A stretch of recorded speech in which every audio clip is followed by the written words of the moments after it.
What is the link between 60,000 Ford pickup trucks and you not getting a PlayStation 5? A global shortage of chips. Chips are in almost everything you use. They are in your phone, your computer, and your TV. They run your car and allow you to make purchases with your credit card. They even power the factories that make all of these things. Right now, tens of thousands of cars are being stored in factories, waiting to be fitted with chips whenever they become available. Once the chips are installed, the cars will be ready to be delivered to customers everywhere. Experts say the global chip crisis will be resolved eventually, just not in the near future. The COVID-19 pandemic turned a global shortage of chips into a crisis. At the start of the pandemic, many industries pulled back their chip orders in anticipation of what was expected to be a significant blow to economies around the world.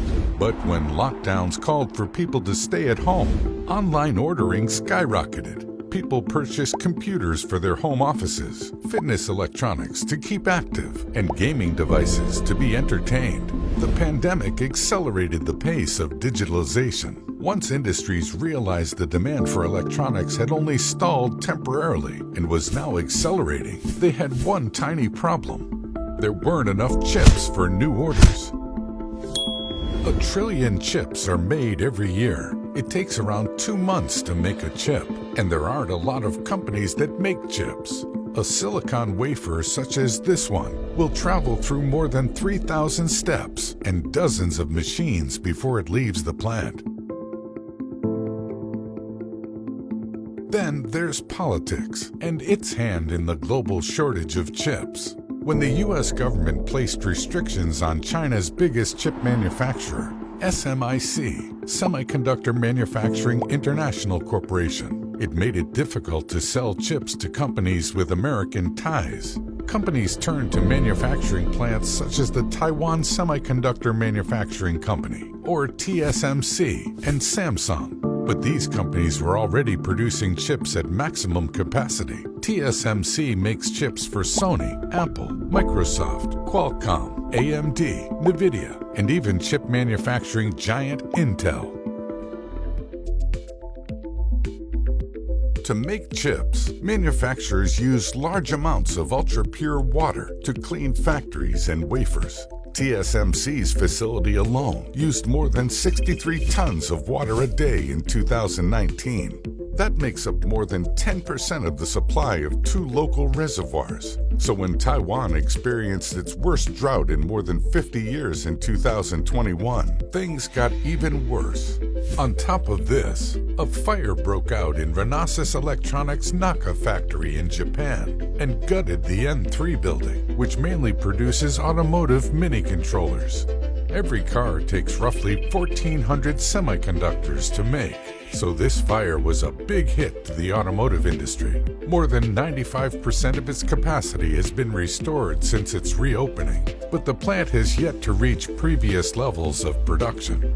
It also doesn't help that semiconductors have a long lead time.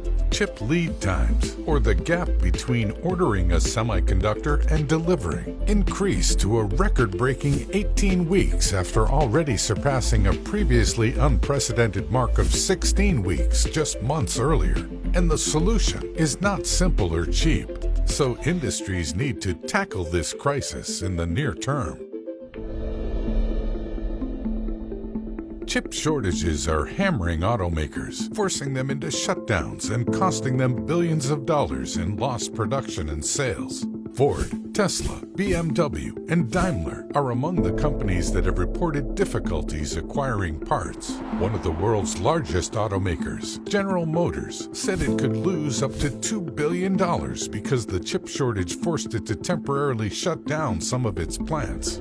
Overall, the global automotive industry will produce 4 million fewer vehicles than planned and lose roughly $110 billion in sales. If you are hoping to secure a gaming console or high-end graphic cards, you may have to wait until 2023. Supplies are limited, and demand for high-ticket items is as widespread as ever.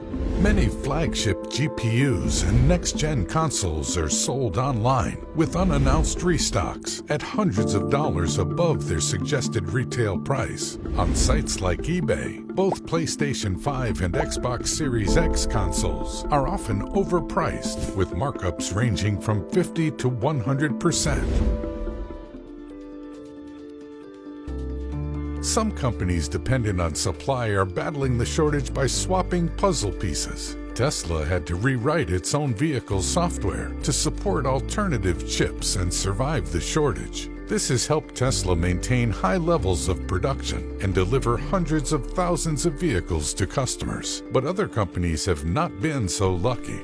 To fuel the digital future, the chip manufacturing industry will need to keep innovating. It will need to increase its capacity by working quicker, building square miles, and employing more people and machines.